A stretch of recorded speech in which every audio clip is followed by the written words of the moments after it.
yang mana kami setiap hari Rabu mengadakan kegiatan rutin kami yaitu Edumi, edukasi mingguan.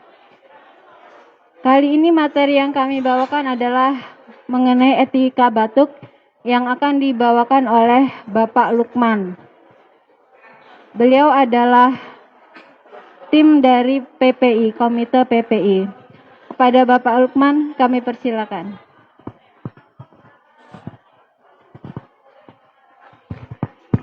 Ya, terima kasih Mbak Eti. Ya. Bismillahirrahmanirrahim. Assalamualaikum warahmatullahi wabarakatuh. Innal hamdalillah nahmaduhu wa nasta'inu wa nastaghfiruh wa na'udzu billahi min shururi anfusina wa min sayyiati a'malina. May yahdihillahu fala mudilla lahu wa may yudlil fala hadiyalah. Asyhadu an la ilaha illallah wahdahu la syarikalah wa asyhadu anna Muhammadan abduhu wa rasuluh ya nabi batah.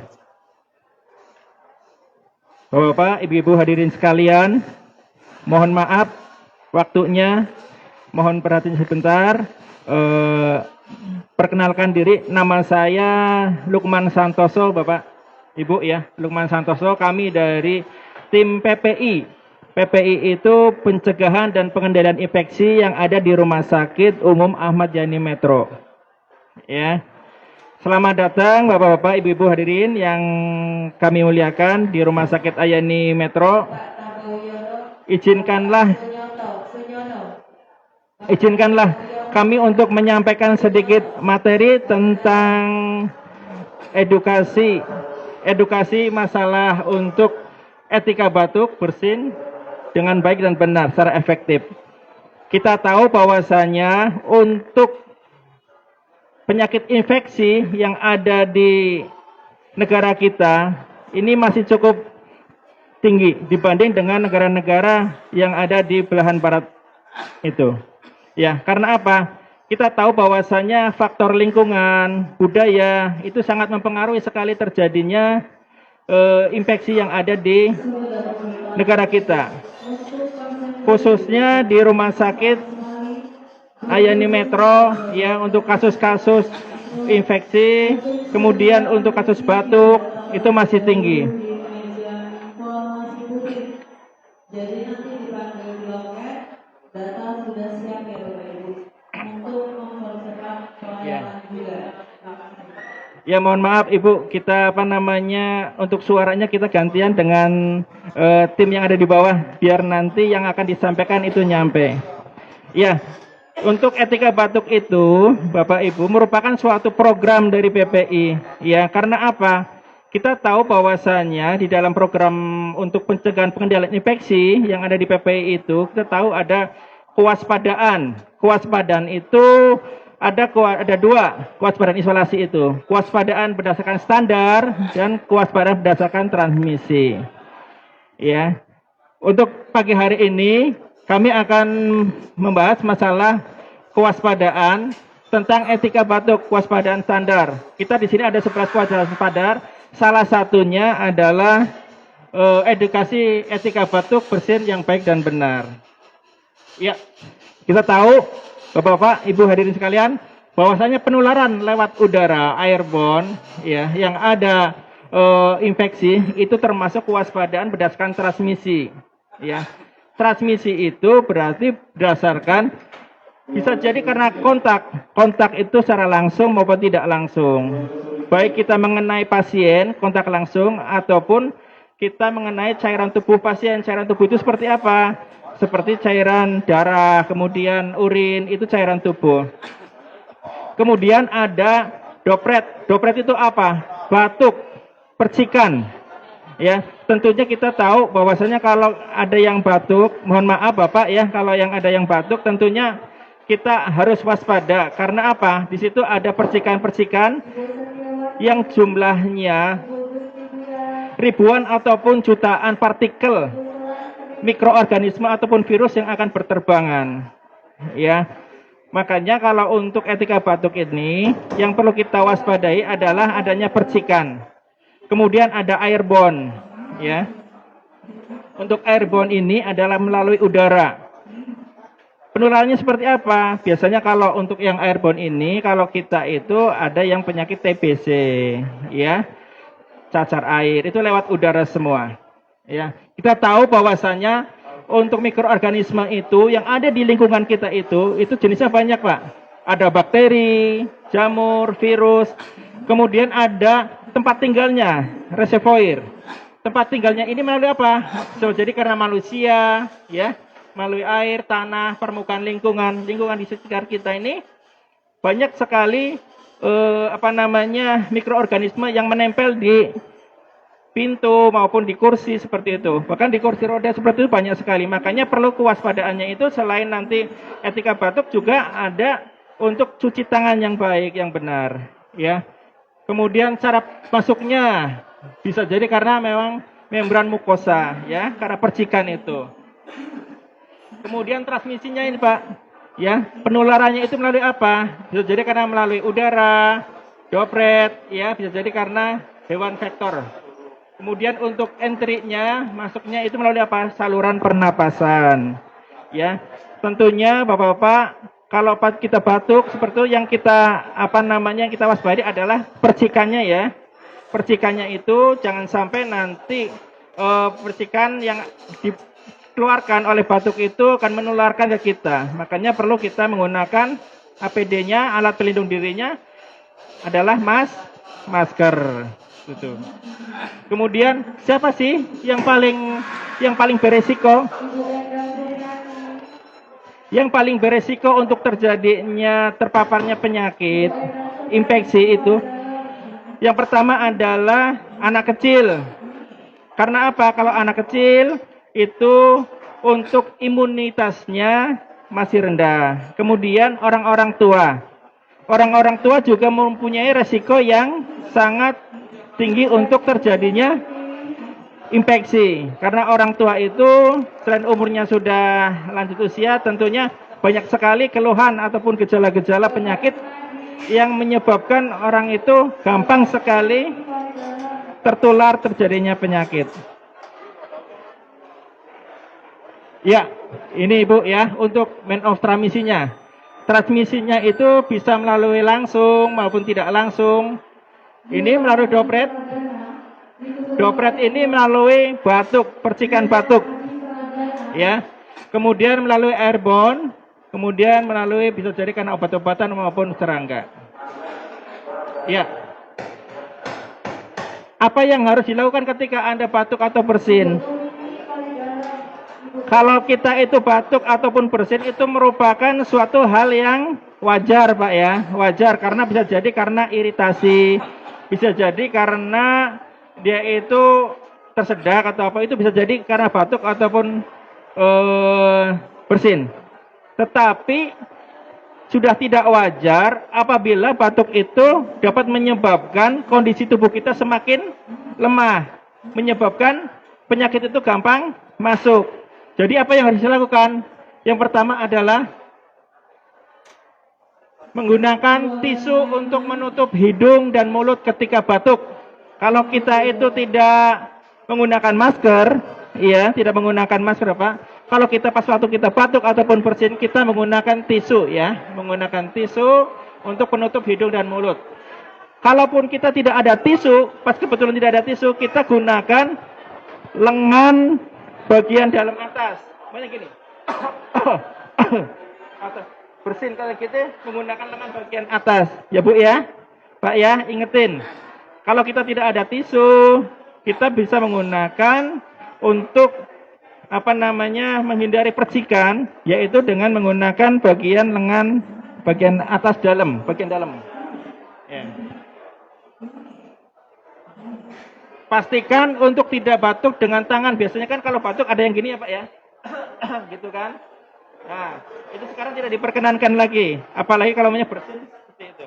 Gunakanlah lengan baju bagian dalam bagian atasnya nih. Ya, ketika saat batuk maupun bersin, selalu palingkan atau menjauhkan wajah dari orang-orang di sekitar kita. Karena kita tahu bahwasannya bahaya sekali, ya, percikan-percikan ataupun partikel-partikel yang keluar dari batuk itu, apabila kita tidak menggunakan masker, tidak menggunakan tisu, itu jumlahnya ribuan sampai jutaan partikel, ya, yang akan menularkan kepada kita semua. Makanya perlu kita kewaspadaan biar nanti kita supaya tidak terjangkit ataupun terkena terbaring infeksi itu tersebut. Ya. Kemudian jangan lupa Bapak, Ibu ya. Jadi setelah kita itu menggunakan tisu ya, kita buangnya tidak boleh sembarangan ya. Tetapi kita buangnya di kotak sampah ya. Di sini ada kotak sampah infeksius. Di kotak sampah seperti ini ya. Tidak boleh meludah sembarangan, tidak boleh batuk sembarangan. Ya. Terus kemudian gimana? Setelah kita itu batuk ataupun bersin, cucilah tangan Anda dengan sabun, dengan air mengalir. Ya, gunakan sabun. Waktunya itu kalau pakai air yang mengalir itu 40 sampai 60 detik. Ya, tetapi kalau yang menggunakan hand scrub ini seperti ini, Bapak. Ya. Hand scrub ini seperti ini cuci tangan yang berbasis alkohol. Ini sudah ditempel di ruangan-ruangan, di tembok-tembok sekalian. Tujuannya apa? Untuk mempermudah Bapak-bapak, Ibu-ibu hadirin sekalian untuk melakukan cuci tangan. Betul. Ya. Karena apa? Kalau yang pakai berbasis alkohol ini cara yang efektif, mudah, ya. Kalau yang pakai cuci tangan pakai air mengalir itu dilakukan apabila tangan kita betul-betul kotor, tangan kita terkena cairan tubuh pasien, terkena pipis ataupun terkena darah. Ya. Untuk cuci tangan kita mempunyai 5 momen, ya. 5 momen untuk cuci tangan, ya. Yang pertama, sebelum kita kontak dengan pasien, ya, sebelum perawat ataupun dokter pegang pasien, pegang Bapak Ibu mau detensi segala macam, kita wajib cuci tangan, ya. Kemudian sebelum kita tindakan aseptik, ya. Jadi kalau Bapak-bapak ataupun ngantar keluarganya itu mau ganti balutan setelah operasi, ya. Itu perawatnya pasti mengganti balutan, ganti perban. Itu perawatnya wajib cuci tangan. Kemudian setelah perawat itu ataupun petugas terkena cairan tubuh, kena darah, itu cuci tangan. Bapak-bapak hadirin sekalian juga sama, ya. Setelah nanti Bapak-bapak hadirin sekalian pulang ataupun meninggalkan lingkungan rumah sakit, wajib cuci tangan. Karena di rumah sakit banyak sekali penyakit mikroorganisme yang berterbangan. Jangan sampai Bapak-bapak pulang nanti bawa kuman, ya. Jadi diingetin Bapak, Ibu, minta tolong nanti setelah Ibu keluar dari rumah sakit itu wajib cuci tangan. Fasilitasnya sudah kami sediakan. Mau cuci tangan yang menggunakan air mengalir juga ada, ya. Mau menggunakan cuci tangan berbasis alkohol, hand scrub juga kami sediakan, ya. Ya, ini. Jadi kalau Bapak, Ibu hadirin sekalian merasa badannya tidak fit ataupun batuk, ya, flu gitu, wajib untuk menggunakan masker. Walaupun kita tahu bahwasanya kasus COVID itu sudah mulai melandai, tapi kita tidak boleh lengah, ya. Tidak boleh lengah karena apa? Kita tidak tahu nanti COVID juga akan banyak lagi. Tetapi yang jelas kita wajib menggunakan masker apabila kondisi tubuh kita kurang fit ataupun dalam kondisi flu, ya. Tapi sebelum kita pakai masker, diupayakan untuk cuci tangan dulu, Ibu, ya.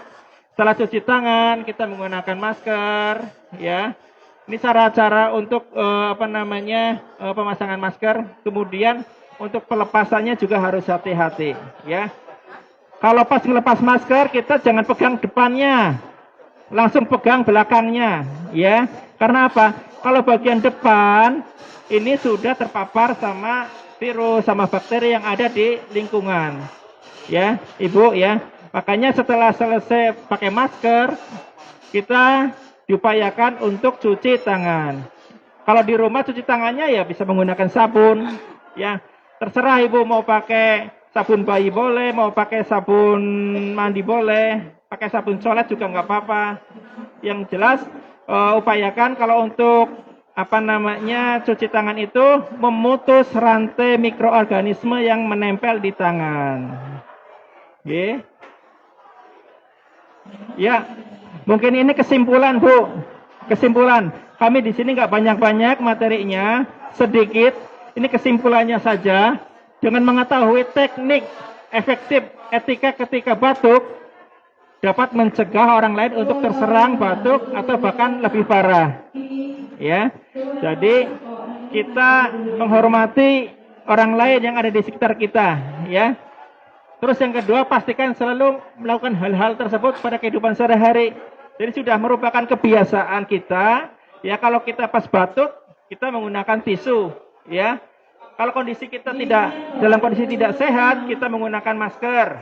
Ya, kalau kita tidak ada tisu, kita batuk di luar, kita menggunakan lengan bagian dalam ya Bu. Kalau pas batuk itu.